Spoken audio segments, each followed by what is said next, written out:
Well, we're back with another video. Today we're doing yet more with a 6-wheel drive.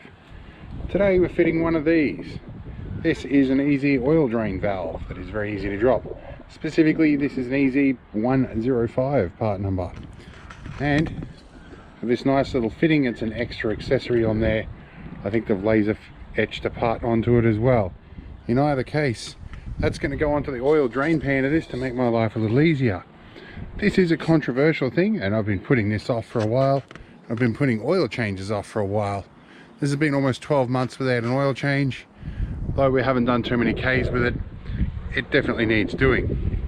Now, I also have another one of these drain valves for the 4-wheel drive that's over there too. These use an Isuzu 4BD1T. The 4-wheel drives use an Isuzu 4BD1, which is a naturally aspirated version. This has a little turbo on it. Makes a fair difference when you're dragging all this extra weight. In any case, let's get underneath and see what we can do. Alright, I've got some tools and we're under the front. Now, some background history. I have multiple sclerosis. One of the side effects of the treatment I get for it is vertigo when I lay on my back, specifically under vehicles. So that's why I try and reduce that to a minimum. Including doing oil changes. Now, I've also realized my oil drain pan under here has got a crack in it, which is not going to help either. Are we in lefty-loosey mode? We were in righty-tighty mode, I think. That's righty-tighty, lefty-loosey.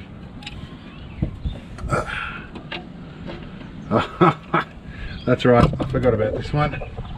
One of the differences between the 4BD1 and the 4BD1T. The BD1T has a standard filter and a bypass filter facing downwards. The 4BD1 has the filter upside down and a single one, which is much bigger. No, I'm going to have to find a spanner. Can we undo this? Can I get the leverage to undo this? Perhaps not. I can't really fit under here. I'm going to have to move to a different position where I feel even worse. Now I'm in a less than ideal spot here. Alright, that's loosened it. Okay, so it's windy, which means I'm probably going to get a face full of oil. I've left the oil fill plug in on the engine in the hope that the pressure slows the outflow of oil. And I'm going to try and switch in this when that one comes out. Some reasons for it which I'll discuss later. Okay, this is going to get oily. See how I go here. Oh. Alright, well, at least I got the right thread. That's the nice thing. Okay, now let's think. I'm glad I got voice control on the GoPro. We are going to pick up my 17mm, which is not the right size, and okay, I'm going to have to oil in the eye. That is not ideal. Okay, yes, I'm definitely going to have to wash tools after this. Leave that in position for a bit. Now I'm going to go wash my hands, and I'm going to use voice control to turn the GoPro off. GoPro, stop recording. So my head is spinning pretty badly. Let's get some degreaser onto this. Help me see what I'm doing here. And it's spraying back in my face. I chose a windy day to do this. This is a piece of old garden hose. Good luck, we can push that straight on the valve. Okay. I really need like a right angle fitting for that, don't I? So this is going to be a pain. I may need to go and find myself some right angle hose fittings. But the problem we have with all of these Land Rovers is the drain plug for the engine points straight at the shaft, and that makes getting the oil to come out in any predictable fashion very difficult. It tends to spray all over everything, as you see here, and drip off in random places and blow in your face and all over the garden and crap like that. I'll let things... Oh. One-handed, I dropped the plug in there, so So yeah, I may need to take that little nipple down to Bunnings and find a fitting for it. Okay, so it's the next day and we've got some options. I've got to a piece of garden hose with some super glue, made a right angle bend. This particular piece here is some garden hose with that little elbow that I got glued into it. It's a bit of a small diameter, and something I came up with in the middle of the night last night. I took an old shower hose with some of this I guess it's not braided but stainless protected rubber hose, and I heat set one of the other nipples into the Teflon in there, so that might allow us to get a tight bend without crimping the hose. So we've got some options. Crawl under and see which one works. Still inconvenient. I have to say, let's rip this bit of hose off. Where's one of our options? There. I think I'm going to try for best success first, which I think is going to be this one. This might go on. Okay, that goes on. That's going to work. Okay. There we go. Alright, now we should be able to flip valve and drain oil. Oh. I hope I haven't bent the fitting. Ah, wrong way, there we go. So that should, in theory, be draining oil about now. Now I've got to go up and take out the fill cap on the top. We're definitely filling with oil. Okay, taking a little while. I need to do that up a little tighter. But yeah, we are draining. It's going to take a bit. The fill cap allows the air pressure to at least allow us to pull air in from the top as oil comes out from the bottom. It does tend to speed things up. This is still slower than doing a traditional oil change, but way cleaner if I can use the pipe like this. While we're waiting, we're going to loosen our filters a bit, if I can do it. And again, the problem with my shoulders being very broad is I can't get a good position under here. Right, main filter is at least moving. Okay, this is where a filter cup of the right size would be nice. Alright, that's loose. That's good. The other one might be more fun. There we go.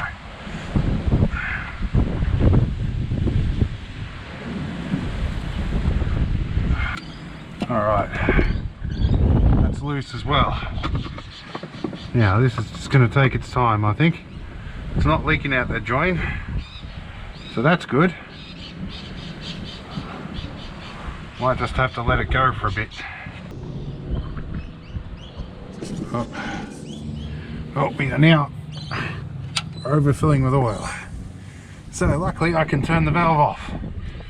I'm glad I put this piece of carpet down here. Now the problem is going to be getting that pipe out. There's my drip pan. Yeah. Come on, pipe. How far do you want to go? Come on, out you come. Alright. That bottle is full. I guess that answers the question, is there still oil in there? Alright, so in the meantime I can pre-fill the oil filters. Now this is an original Isuzu kit. Came in one of the auction lots I bought off someone. Got the main and the bypass. I usually use Ryco filters. Being as I've got the genuines, I'll use them. And that kit has an NSN of 2940-66-128-5520 if you're looking for them. Alright, so we're back. The sun's out, but the wind just picked up. We are just slowly dripping off the tip here for a bit. That's fine, we'll leave that valve open while we change the filters. So now I think it's probably safe time to pre-fill the filters, and as the wind is flying up through here in my face, we'll probably get oil in the face. We'll see what happens. So let's try this. Let's get our drain pan under here. See how we go. So glad I put a piece of carpet under here. Let's come back that way a bit. Come on, filter. Out you come. Alright, you can drain in there. Diesel oil, don't you just love this stuff? And this is especially black because it's taken so long to get this oil change done. Alright, there's our other filter. Drain all that black nasty stuff out. Well, I guess we got oil all over my hands now anyway, so what does it matter? Take the plastic bit off and hope it sticks down there. I hate windy days. I guess I'll just let the GoPro go until the battery goes flat. Now the wind has blown my t-shirt up under my armpit, so I look like I'm under here shirtless. I did wear an old t-shirt, so I might just risk a bit of oil. Alright, cap back on the new oil. We've pre-filled new filter to a small degree. This is our bypass. See if we can get you one before all that oil comes out again. We get a plastic off filter. There we go. Alright. Well, I do have to say the drain valve is making some parts of life easier.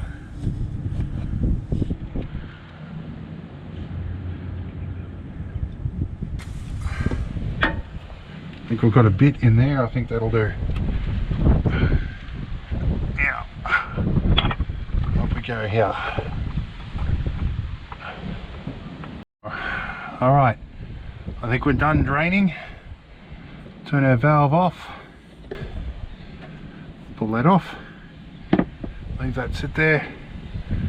Now, we'll try and tighten that up a little bit so that it doesn't vibrate off over time. Although I could take that off. You know what, we might actually remove that nipple and put that in the toolbox, because I think that will be sensible. But I think in this case, with my medical conditions, this is going to be way easier. It's still a bit of a pain in the rear, but so far this has been way easier the next morning than having to have it drip off all of this stuff, which, as you see, it kind of does anyway with the oil filters. But yeah, some of that's just my impatience. So let's get all this stuff out from under here, and we'll top up the oil from the top. Now, one of the reasons I use a piece of carpet, aside from the spill problem, is getting everything out from underneath is a lot easier. Okay, we're in a gap between the rain, and if the audio suddenly sounds odd, it's because my GoPro was underwater. So, we've got our oil cap in this rag here, covering it up to keep the rain and the debris out. We're going to use a jug to fill this because I can't find a decent funnel anywhere. Well, that's way easier. I don't know why I never did this before. This jug is used, but it's only been used for diesel. I gave it a good wipe out beforehand.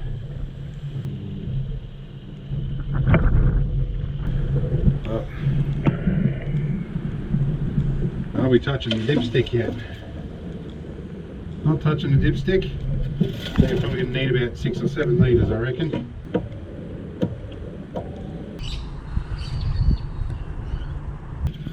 Are we touching the dipstick? Not quite yet. And the foil seal was it. The wind is messing me around today. If we're not at the dipstick now, something's wrong. Might have to wait for it to come through. We're still going.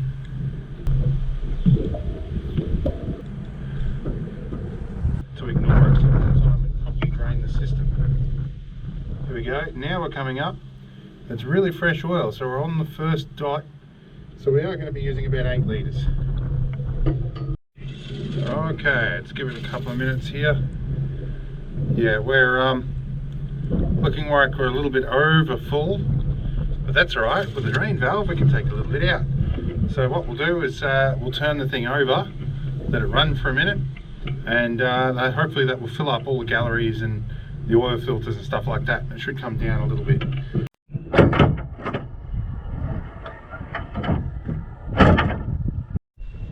Okay, it's now officially too windy to continue.